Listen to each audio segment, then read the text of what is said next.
अस्सलाम वालेकुम व्यूअर्स, मैं हूं समीना पाशा। उम्मीद है आप लोग खैरियत से होंगे। व्यूअर्स, कुछ अहम खबरें और अपडेट्स लेकर इस व्लॉग में आपके सामने हाजिर है।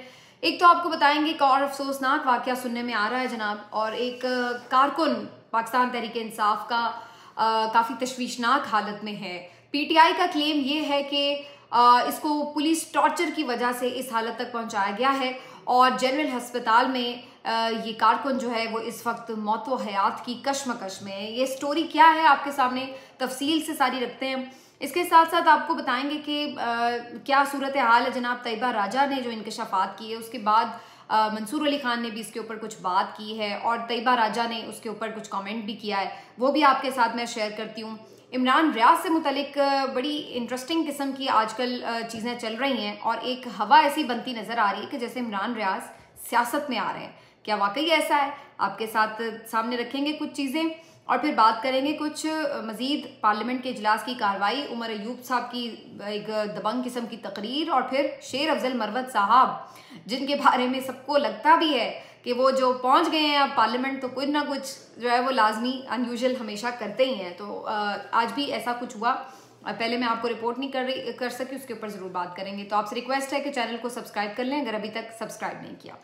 तो सबसे पहले जी एक बड़ा हौलनाक वाकया है, इसके ऊपर बात करना बड़ा ज़रूरी है। जैसा कि आप लोग जानते हैं कि एक दिन पहले पाकिस्तान तहरीक इंसाफ की तरफ से एक एहतजाज किया गया था धांधली के खिलाफ और ये तकरीबन तमाम ही शहरों में कॉल की गई थी, लेकिन लाहौर में ख़ास तौर पर जैसे मैंने आपको रिपोर्ट भी किया था कि बहुत ज़्यादा पुलिस यहाँ पर नफरी बुलवा ली गई थी और फिर मुस्तकिल हम देख रहे थे कि लाहौर में कहीं पर भी कोई गैदरिंग नहीं होने दी जा रही थी। पुलिस मौके पे पहुंच जाती थी। कुछ वीडियोस ऐसी हमने देखी, एक बंदा अकेला गाड़ी में बैठा हुआ है और उसके ऊपर सारे झपट पड़े। कहीं हम देख रहे हैं कि गाड़ियों से बंदों को निकाल रहे हैं। कहीं हमने देखा कि काफ़ी लोगों को 40-50 लोगों को तो इन्होंने गिरफ्तार भी कर लिया। आज उनमें से काफ़ी लोग रिहा भी हो गए हैं, जिनमें शहजाद फारूक साहब भी शामिल हैं जो कि मियाँ इबाद फारूक के भाई हैं। मरीम नवाज से NA 119 के मद्दे मुकाबिल उन्होंने इलेक्शन लड़ा था, तो वो भी कल गिरफ्तार कर लिए गए थे। आज उनकी रिहाई अमल में आई है। अली जाज बुट्टर और मुख्तलिफ वकील रहनुमा जो हैं वो गिरफ्तार कर लिए गए थे। आज काफ़ी सारे रिहा हो गए हैं, लेकिन कुछ लोग स्टिल अभी भी पुलिस की कस्टडी में है। तो कल इन्होंने कुछ कारकुन भी गिरफ्तार किए थे। इन्हीं में से एक कारकुन था इनका जिसका नाम अहमद शाह बताया जा रहा है। अहमद शाह जो कारकुन है उसको कल पुलिस ने हिरासत में लिया। आज उससे मुतालिक ये खबर आई है कि वो काफ़ी ज़्यादा तशवीशनाक हालत में था और वो कोमे में चला गया है। बज़ाहिर ये लग रहा है कि उसके सर पे कोई बहुत गहरी चोट आई है जिसके बाद उसकी ये हालत हुई है। आज उसको इमरजेंसी में जनरल हॉस्पिटल शिफ्ट किया गया है और वहाँ पर उसकी जो हालत है वो काफ़ी ज़्यादा सीरियस बताई जा रही है और बहुत ज़्यादा ज़ाहिर है सब फिक्रमंद थे इस बात के ऊपर कि अल्लाह उसको ज़िंदगी दे, लेकिन ख़दशात बहुत ज़्यादा थे कि उसको उसकी सूरत हाल देखते हुए कि ना जाने वो बच पाएगा या नहीं बच पाएगा। अब पीटीआई ये क्लेम कर रही है कि ये जो कारकुन है, इस कारकुन को बिल्कुल सही सलामत हालत में गिरफ्तार किया था पुलिस वालों ने। ये बिल्कुल खैरियत से था, इसको कोई तशद्दुद नहीं हुआ था, कोई इंजरी नहीं थी किसी किस्म की, बिल्कुल ठीक ठाक ये पुलिस की कस्टडी में था जब ले जाया गया इसको। लेकिन फिर रातों रात ऐसा क्या हो गया कि एक ही दिन में उस बेचारे की ये हालत हो गई है कि वो जिंदगी और मौत की कशमकश में मुब्तला होकर इस वक्त इमरजेंसी में पड़ा हुआ है। दूसरी तरफ पुलिस ने एक अजीबोगरीब काम किया कि इस कारकुन की ऊपर तशद्दुद का जो एक FIR है वो भी खुद पीटीआई के ही एक कारकुन के ऊपर जो है वो काट दी गई है। अरशद नामी कोई पीटीआई का कारकुन है, उसके ऊपर जो है इसकी FIR काट दी है कि जी इसने इस कारकुन के ऊपर तशद्दुद किया है। अब ये बड़ा हैरत अंगेज था क्योंकि पीटीआई वाले तो ये कह रहे थे कि भाई एक कारकुन को दूसरे कारकुन को मारने की आखिर क्या ज़रूरत पेश आई। और दूसरी बात, जब हमने वो वीडियोस देखी हैं जो मुख्तलिफ रिपोर्टर्स ने भी दिखाई हैं, शेयर की हुई हैं सोशल मीडिया पर, उसमें भी बज़ाहिर देखा जा सकता है कि वो कारकुन बिल्कुल खैरियत से अपने पाँव पर चलता हुआ जो पुलिस वाले हैं उनके साथ वो जा रहा है। तो उस वक्त तक तो किसी पीटीआई के बंदे ने नहीं उसको मारा था, तो फिर किस तरह पुलिस की कस्टडी में किसने उसके ऊपर ऐसा पीटीआई के कारकुन ने तशद्दुद कर दिया कि वो बेचारा मरने के करीब पहुंच गया है। तो ये जो सारा मामला ये सस्पिशियस बना देता है इसको। और अब पीटीआई का क्लेम ये है कि असल में इन्होंने खुदा न खास्ता ज़िले शाह की तरह का एक और वाकया किया है, कर गुजरे हैं ये। और जैसे उनके बारे में पीटीआई का ये क्लेम है कि ज़िले शाह को तशद्दुद करके मौत के घाट उतारा गया था। उस बेचारे को, वो जो एक मलंग सा एक दीवाना था इमरान खान का, और उसकी जो मौत हुई थी उसके ऊपर सारे लोग बड़े गमज़दा थे, उसकी वीडियोस देख रहे थे तो बहुत दिल उदास हो रहा था कि एक बेचारा मासूम शख्स था, वो साईं लोग जिसको आप कहते हैं, तो उसके साथ ना जाने क्या ऐसा बेईमाना तशद्दुद हुआ, जो कि बाद में उसकी फिर पोस्टमार्टम रिपोर्ट आई, उसमें पता भी चला कि मुख्तलिफ उसके जो बॉडी पार्ट्स थे उसके ऊपर इंजरीज थी, तशद्दुद हुआ था, वो सब कुछ मेडिकल रिपोर्ट का हिस्सा बना। लेकिन इन्होंने उस वक्त भी यही हरकत की कि उसकी भी उल्टा जो मौत की FIR थी वो भी इमरान खान के ऊपर काट दी और PTI के ऊपर काट दी कि इन्होंने अपने वर्कर को जो है वो मारा है। और आज तक भी वैसे वो केस जो है स्टिल चल रहा है इमरान खान के ऊपर, उसकी मौत का भी। और आज भी कुछ ऐसी ही मामला पेश आ रहा है कि वो जो बेचारा अहमद शाह है उसकी भी जो तशद्दुद की FIR है वो PTI के वर्कर के ऊपर काट दी है। तो अब सबको ये खदशा है कि अल्लाह ना करे, अल्लाह उसको सेहत दे, अगर उसको कुछ हो जाता है तो ये फिर सारा जो मामला है उसको कवर करने के लिए इन्होंने ये हरकत की है कि उल्टा PTI के लोगों के ऊपर ये FIR काट दी। अच्छा, उसके बाद हुआ ये कि जब ये सोशल मीडिया पर रौला शौला पड़ना शुरू हुआ, इसके ऊपर आवाज़ सब उठाने लगे, तो जो इस वर्कर का भाई था ये बेचारा फटाफट भागा भागा इमरजेंसी में पहुंचा है, GHQ हजरत के साथ जनरल हॉस्पिटल की, और वहाँ पहुँच वो बेचारा अपने भाई की खैरियत के लिए पहुंचा है और वहाँ पर पुलिस ने उसको गिरफ्तार कर लिया। अब ये जो एक मामला है ये और इस मामले को बहुत परेशान कुन बना देता है कि भाई वो वहां पर अपने भाई के लिए आ रहा है और उल्टा उसी को गिरफ्तार कर लिया। उसकी गिरफ्तारी किस कानून और किस मुकदमे के तहत हुई है ये पुलिस नहीं बता रही है। अब PTI वाले इस बात के ऊपर ये क्लेम कर रहे हैं कि ये बुनियादी तौर पर ये ना हो कि उसके भाई को पकड़कर और उससे कोई ज़बरदस्ती जबरन ऐसा बयान ले लें कि जिसमें वो ये इकरार कर ले कि हाँ जी मेरा भाई जो है वो किसी PTI वाले ने उसी को तशद्दुद का निशाना बनाया और ये वाक़या हुआ है। तो बज़ाहिर PTI ये खदशा जाहिर कर रही है कि शायद इस किस्म की कोई इनकी कार्रवाई का प्लान है और इस वजह से इन्होंने उसके भाई को गिरफ्तार किया है कि इन्होंने उससे कोई बयान लेना है। अब ये तो अब थोड़ी देर में समझ आ जाएगी, लेकिन बहरहाल ये सारा मामला बड़ा तशवीशनाक हो गया और मेरा ख्याल है कि इसके ऊपर IG पंजाब को भी इस पे नोटिस लेना चाहिए और ख़ास तौर पर जो वज़ीर आला बनी बैठी हैं मरियम नवाज साहिबा, कल से मैं इस बात के ऊपर बार बार आवाज़ उठा रही हूँ कि अब उनका ये दौर है हुकूमत का, तो हर तरह का जो भी कोई इसमें अच्छा बुरा फैसला होगा उसकी जिम्मेदारी अल्टीमेटली उनके ऊपर आएगी, जो भी ऐसा कोई काम होगा। तो अगर ये वाक़तन कोई ऐसा जुल्म हुआ है और पुलिस से कोई ऐसा कुछ हुआ है तो ये बहुत ज़्यादा एक जो गुनाह है ये सारा इन्हीं के सर पे आएगा। तो इसलिए मरियम नवाज को फ़ौरन चाहिए कि इसके ऊपर एक इन्वेस्टिगेशन करवाएं और सही तौर पर इन्वेस्टिगेशन करवाएं और इसमें जो भी मुलविस हो, अगर ऐसा कुछ हुआ है कि पुलिस की तरफ से कुछ हुआ है तो उसको करार वाकई सजा दी जाए और अगर ऐसा कुछ नहीं हुआ तो जो भी हकायक हैं वो अवाम के सामने आने चाहिए। लेकिन ये एक बहुत बड़ा मुझे लग रहा है कि एक इनके लिए नया स्कैंडल बनकर ये जो मामला है ये सामने आने वाला है और इसमें बहुत मुझे तो अल्लाह ना करे कि बू आ रही है कि इसमें लाजमी कोई पुलिस की तरफ से खुदा न खास्ता ऐसी कोई चीज़ ना निकल आए। अब आ जाते हैं जी, तैयबा राजा ने भी कुछ इंकशाफात किए। एक रीसेंट इंटरव्यू में उन्होंने बताया कि क्या कुछ उनके ऊपर जेल के अंदर गुजरी और क्या क्या वाक़यात उनके साथ होते रहे। उन्होंने इस बात की तरदीद की है कि खुदा न खास्ता कोई भी इस तरह का वाक़या उनके साथ नहीं हुआ, कोई ज़्यादती का, रेप का, ऐसी खबरें पहले चली थी। लेकिन ये ज़रूर उन्होंने बताया कि किस तरह से एक रात उनकी वालदा को ऐसी एक वीडियो भेजी गई जिसमें कुछ पुलिस वाले जो है वो किसी खातून का, लड़की का रेप कर रहे थे और तासुर उनको ये दिया गया कि जैसे ये तैयबा राजा के साथ हो रहा है, जिसकी वजह से उनकी वालदा ज़ाहिर है बेचारी को तो जीते जी मर गई होंगी। इस तरह की वीडियो अपनी बेटी की कोई देखे तो वो क्या सोचेगा। लेकिन तैयबा राजा ने बताया कि ऐसा उनके साथ वाक़या नहीं हुआ।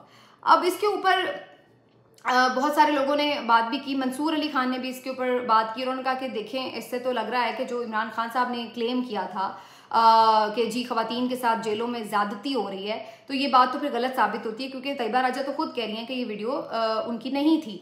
तो तैयबा राजा ने इसके ऊपर मंसूर को टैग करते हुए ये कहा है कि भाई मैंने ये तो कहा है कि ये मैं नहीं हूँ, मेरे साथ अल्हम्दुलिल्लाह ऐसा कुछ नहीं हुआ, लेकिन इसका मतलब ये तो नहीं है कि किसी के साथ भी नहीं हुआ। आखिर वो वीडियो तो है अपनी जगह मौजूद, तो किसी ना किसी के साथ तो ऐसा वाक़या हुआ होगा जब भी उसकी वीडियो बनी है। तो ये पता लगाना ज़रूरी है कि कहीं किसके साथ ये कब वाक़या हुआ, कैसे हुआ, इसका जो खोज लगाना है वो ज़रूरी है, ना कि आप इसके अंदर ये सिर्फ तलाश कर लें कि जनाब चूँकि तैयबा राजा के साथ नहीं हुआ तो लिहाजा इमरान खान साहब झूठ बोल रहे थे। अब मुझे ये बज़ाहिर लग रहा है कि चूँकि ये उस वक्त वीडियो जब आई होगी तो ज़ाहिर है इमरान खान साहब पे भी बात पहुंची होगी कि भाई इस तरह की कोई वीडियो जो है उनकी वालदा को मिली है, तो इमरान खान साहब ने भी इससे यही तासुर लिया होगा ज़ाहिर है कि खुदा न खास्ता जेलों में ख़वातीन के साथ क्या हो रहा है। उन्हीं दिनों में 9 मई के दूसरे या तीसरे दिन मंसूर अली खान की इमरान खान साहब से एक मुलाकात हुई ज़मान पार्क में, और मंसूर अली खान ने एक पॉडकास्ट में ये बात बताई भी हुई है कि उन्होंने इमरान खान साहब ने मंसूर अली खान को उस वक्त बताया कि जेलों में इस किस्म के वाक़यात हो रहे हैं, जिस पे मंसूर ने बड़े तशवीश का इजहार करते हुए कहा कि आर यू श्योर खान साहब कि आप बहुत बड़ी बात कर रहे हैं। तो उन्होंने कहा बिल्कुल मेरे पास ऐसी इन्फॉर्मेशन आई है। तो मेरा अंदाज़ा यही है कि यही खबरें जो हैं इमरान खान साहब तक पहुँची होंगी। अब ये एग्जैक्टली कौन खातून हैं या ये कब का वाक़या है, ये शायद उस वक्त तक ज़ाहिर इन्वेस्टिगेशन नहीं होगी, लेकिन अगर वीडियो उन तक पहुंची थी उनकी वालदा तक, तो फर्स्ट हैंड जो इन्फॉर्मेशन है वो जैसे उनकी वालदा को ये लगा कि खुदा न खास्ता ये तैयबा है, हो सकता है इमरान खान साहब को भी उन्होंने यही बताया हो, उन तक भी यही इन्फॉर्मेशन पहुंचाई गई हो कि जी ये वाक़या हो रहा है वहाँ पर। और ये आपको याद होगा उस वक्त फिर राना सनाउल्लाह साहब ने आधी रात को एक दिन दौड़े दौड़े प्रेस कॉन्फ्रेंस भी की थी तरदीद करते हुए कि जी कुछ नहीं हुआ कुछ नहीं हुआ, हालांकि उस वक्त मीडिया पे तो ऐसी कोई बात अभी आई भी नहीं थी। तो ये सारी जो है कहानी है, लेकिन इससे फिर ये पता चलता है कि वो वीडियो फिर किसकी थी, कहाँ थी, ये बहरहाल अपनी जगह सवाल फिर भी मौजूद रहेगा और इसके ऊपर ज़ाहिर है सबको जवाब आना चाहिए, लेना भी चाहिए कि ये फिर कहाँ का वाक़या है और कब का वाक़या है। बहरहाल जी ये एक अजीबोगरीब से मामलात हैं पंजाब पुलिस से मुतल्लिक, बहुत जो अब इनके ऊपर बहुत ज़्यादा मसाइल हैं पंजाब पुलिस के, जिस तरह के ये हाथ छूट हो चुके हैं, जिस तरह के ये गैर कानूनी इक़दाम करने लगे हैं और जो ये एक दहशत गर्दी करने लगे हैं अवाम के साथ, बहुत ज़्यादा इनके जो है वो एक इस्लाहात की इस वक्त ज़रूरत है और एहतसाब की भी ज़रूरत है, क्योंकि दिन ब दिन इनमें बिगाड़ ज़्यादा ही होता चला जा रहा है। अब आ जाते हैं जी एक और बात की तरफ। इमरान रियाज भाई के हवाले से बड़ी इंटरेस्टिंग खबरें आ रही हैं और इस खबरों का भी थोड़ा सा हमें बैकग्राउंड पहले देखना पड़ेगा। एक दफ़ा तो हमने देखा कि आदिल राजा साहब ने भी एक दफ़ा बात की कि जी एक सहाफ़ी हैं, वो शायद इमरान खान के नेमुल बदल बनाने की कोशिश की जा रही है, मुतबादिल होंगे। उस वक्त भी बहुत सारे लोगों का ये ख्याल था, उस वक्त इमरान रियाज खान नए नए छूट के वापस आए थे लापता होने के बाद, तो बहुत सारे लोगों ने कहा कि पता नहीं उनका सॉफ्टवेयर अपडेट करके वो इमरान खान को रिप्लेस करेंगे, क्या होगा वो होगा। हालांकि ऐसा कुछ भी नहीं हुआ। इमरान भाई आए और वो बेचारे जिस तरह की कंडीशन में थे, जो कुछ उन्होंने सहा, उसके बाद कुछ अरसे के बाद अपने आप को नॉर्मल करके वो दोबारा अपने यूट्यूब पे हमें नज़र आने लगा कि माशाल्लाह से वो काम भी करने लगे। फिर अल्टीमेटली अब उनकी दोबारा गिरफ्तारी हो गई और अभी इनकी गिरफ्तारी के दौरान ही 2-3 अजीबोगरीब मिलते जुलते मामलात हुए हैं। एक तो हमने देखा कि हलीमा खान साहिबा जो हैं वो उनको जब पुलिस वैन में मिलती हैं तो उन्होंने आके उन्हें ना सिर्फ एडमायर किया बल्कि कहा कि आप तो हमारे लीडर हैं, ये तक कहा। फिर शेर अफजल मरवत साहब जो हैं उनकी तरफ से भी यही हुआ कि उन्होंने भी इस किस्म की बात की कि भाई इमरान खान तो अब लीडर बन चुका है, और बल्कि उन्होंने ये तक कहा कि इमरान खान के बाद इमरान रियाज जो है वो इतना मकबूल हो चुका है, एक लीडर बन चुका है। तो इसके ऊपर बहुत सारे लोगों को तशवीश का इजहार हुआ कि इतनी बड़ी बात शेर अफजल मरवत साहब जो हैं वो कह रहे हैं, इसके पीछे क्या है। फिर आज एक और बड़ी मज़ेदार बात हुई कि जो फलक जावेद खान हैं, जो कि सनम जावेद की बहन हैं, उन्होंने सोशल मीडिया पर एक ट्वीट लिखी हुई है।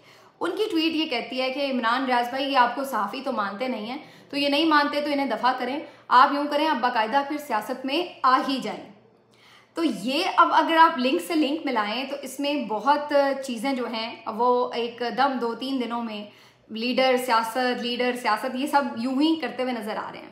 अब सवाल यहाँ पर ये पैदा होता है कि क्या वाकई इमरान रियाज जो है वो सहाफ़त को खैरबाद करके अब वाकई सियासी लीडर बनना चाह रहे हैं। जब उनसे एक दफ़ा इस मुतालिक सवाल हुआ था तो उन्होंने कहा था कि अभी तक तो मेरा ऐसा कोई इरादा नहीं है, लेकिन मैं नहीं जानता कि मेरे रब के फैसले होते हैं, मैं अभी कह दूँ जो मैं कभी नहीं आऊँगा, बाद में हो सकता है हालात ऐसे बन जाएँ कि मैं आ जाऊँ।